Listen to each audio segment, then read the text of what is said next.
प्यारे बच्चों, इस समय हम लोग सिख एवं अंग्रेज इनके इतिहास के बारे में, यानी सिखों का इतिहास और अंग्रेजों के साथ सिखों के संबंध को हम लोग इम्पोर्टेंट टॉपिक याद करने की पूरी कोशिश कर रहे हैं।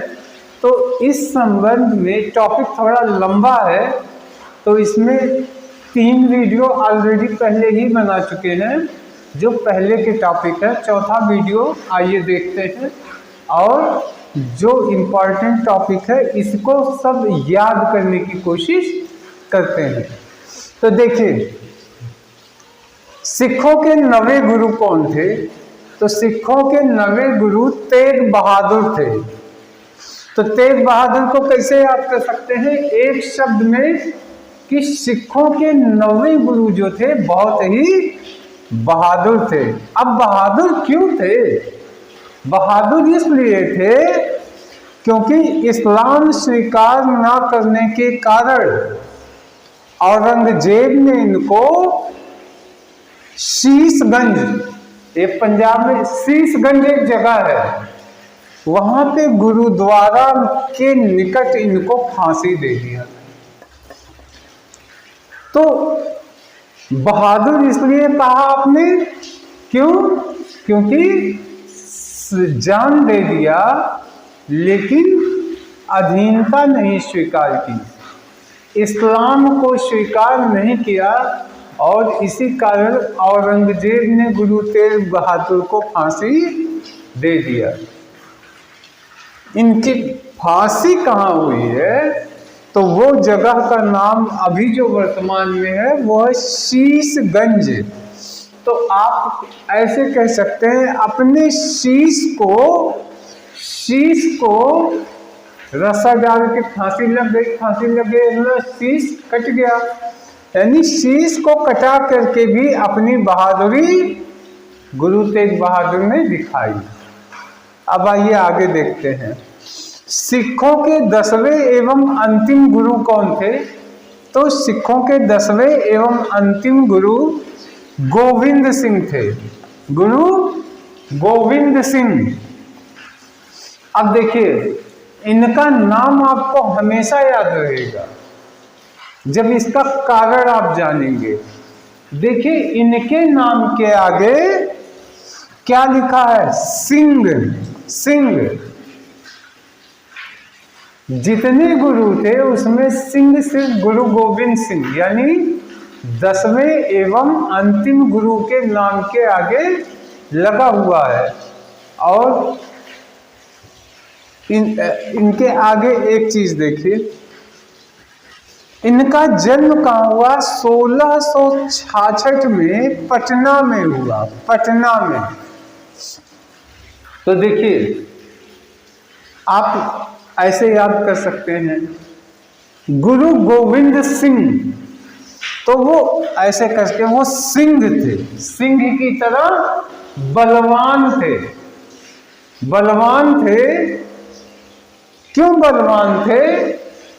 क्योंकि वो जो है, यहां देखिए 1666, तो देखिए ध्यान से, एक शब्द में ये सन याद होगा 16, तो 16 को कर लीजिए कि उस समय शोले भड़कते थे, यानी युद्ध के शोले चारों तरफ, हर कोई दूसरे से युद्ध करता था और खास करके मुगल शासकों के और अंग्रेजों से युद्ध हो रहा था, दोनों हिंदुस्तान में थे।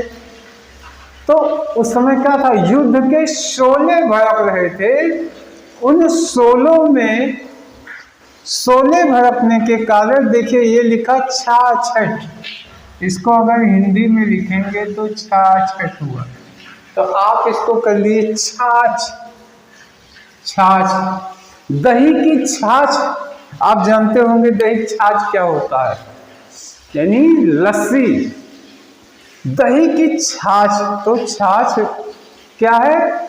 दही का लस्सी है। और उसको पी पी के पंजाबी भोजन, आप कभी भी देखिए पंजाबी खाना, और खाने के बाद अंतिम में लस्सी उनका मुख्य प्रिय भोजन है। लस्सी के बिना काम नहीं चलता। तो लस्सी क्या हो गई, छाछ हो गई। छाछ को पी के बलवान बन रहे थे। क्यों? क्योंकि शोले युद्ध के हर समय भड़के थे और जन्म इनका कहाँ हुआ, पटना में हुआ।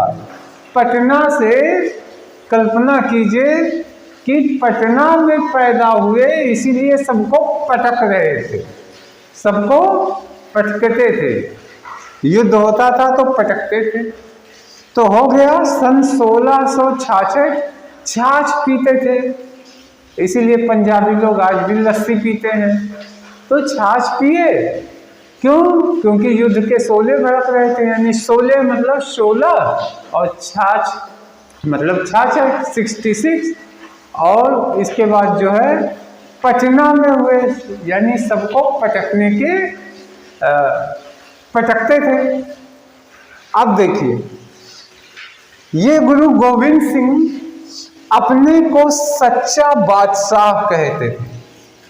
दरअसल जानते हैं क्या है ये बादशाह क्यों कहा जाता है? क्योंकि एक तरफ तो मुगल सल्तनत थी और मुगल सल्तनत के शासक को ही बादशाह कहते थे।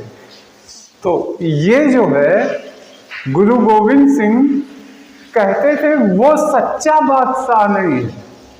सच्चा बादशाह हम लोग हैं कि लोगों के दिलों पे राज करते हैं, जबकि वो तलवारों के दम पे राज करते थे।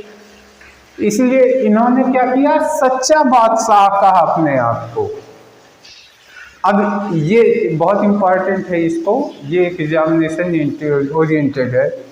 सिखों को 5 ककार, देखिए ध्यान से, 5 ककार कहा जाता है।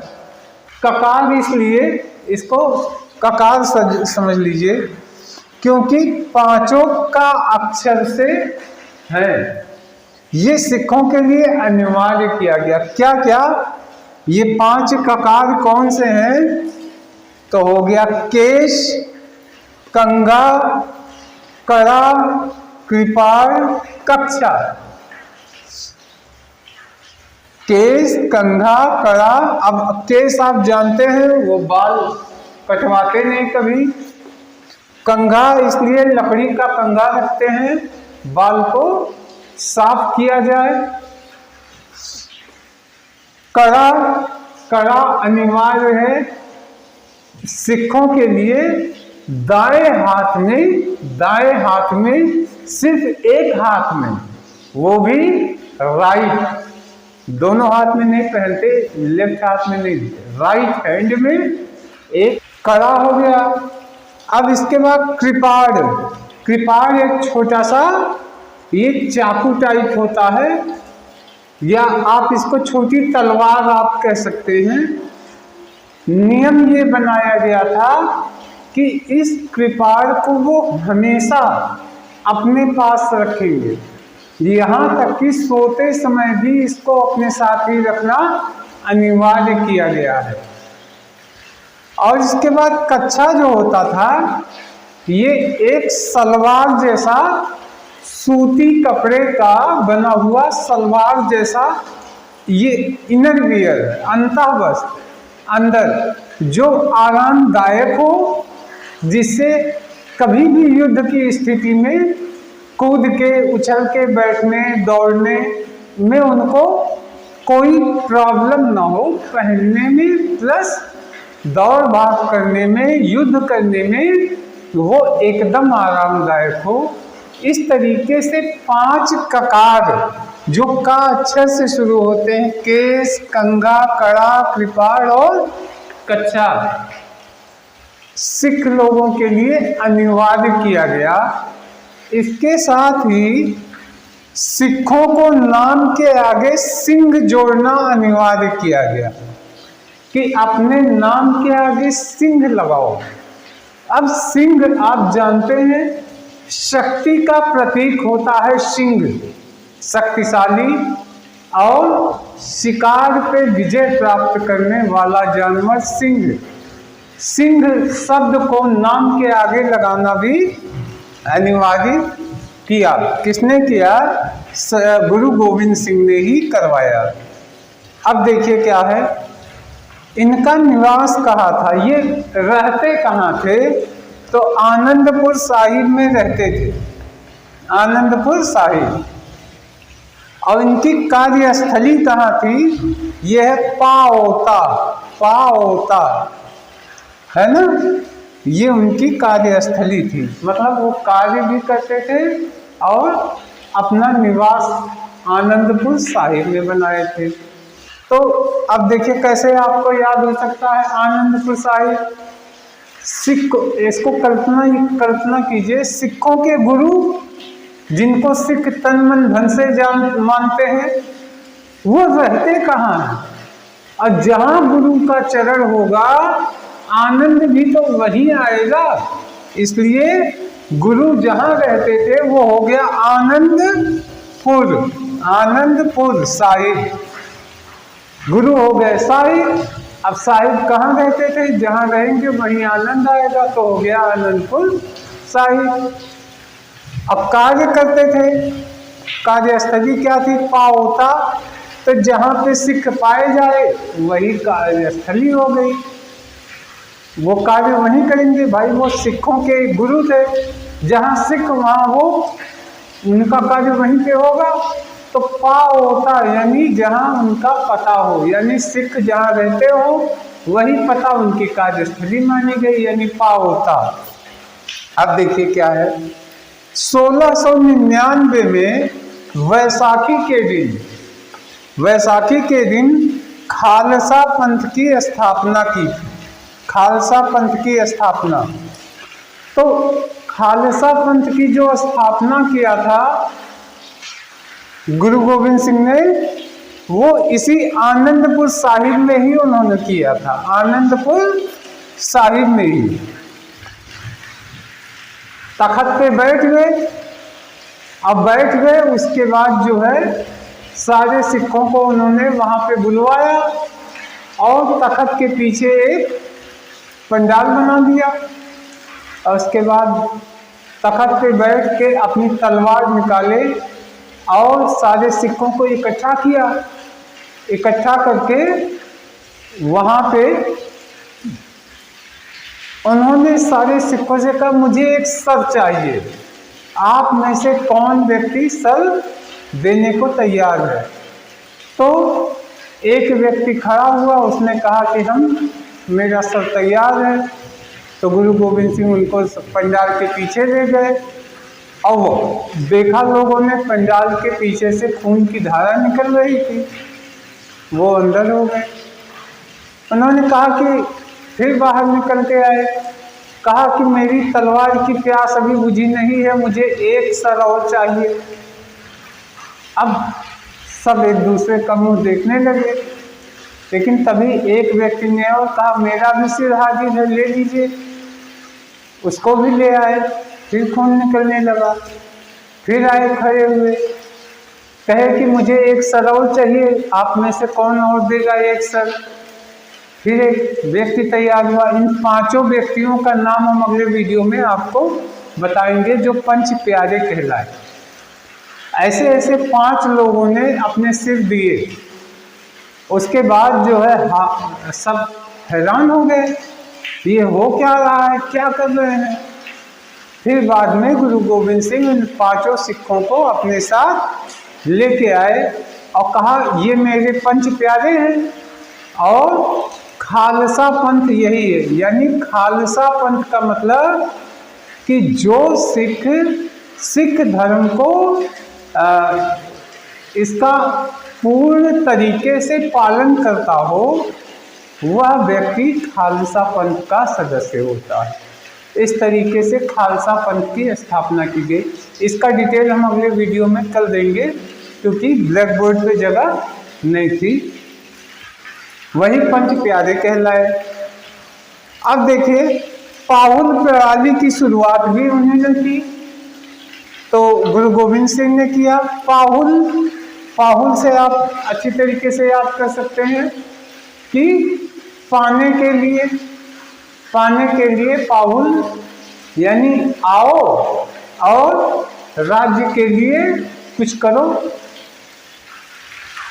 इन्होंने एक काम और किया आदि ग्रंथ को गुरुवाणी बना दिया। आदि ग्रंथ में परिवर्तन करके इन्होंने क्या काम किया? गुरुवाणी शब्द बना दिया। ये ग्रंथ अब क्या हो गया? अब गुरुवाणी नाम से जाना जाता है।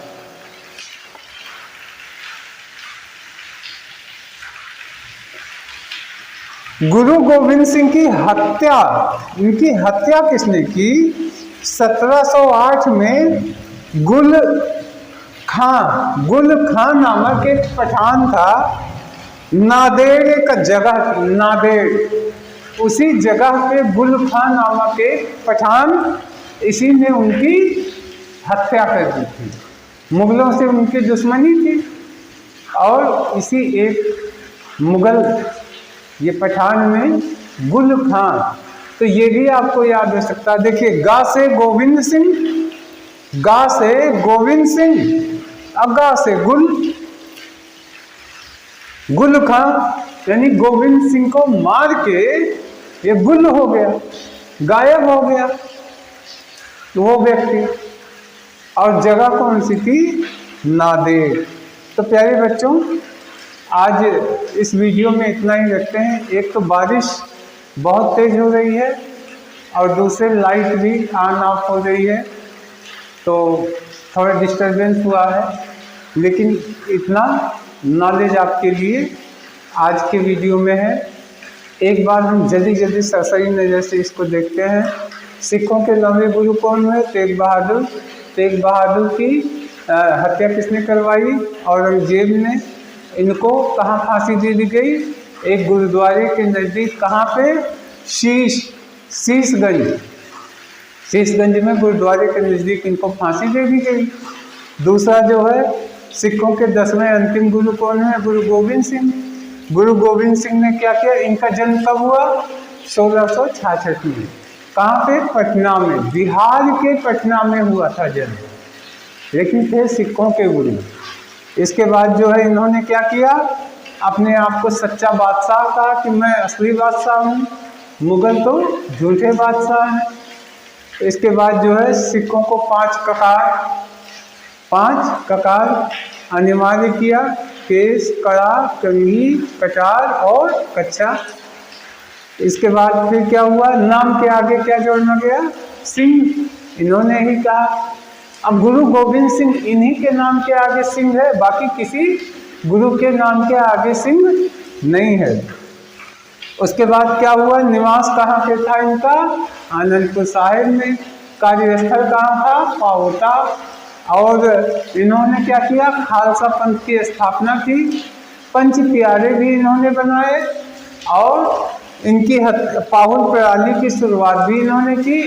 और इनकी हत्या कब हुई? 1708 में। तो हत्या की चिंता मत कीजिए, ये देख लीजिए कै साल ये जिंदा रहे।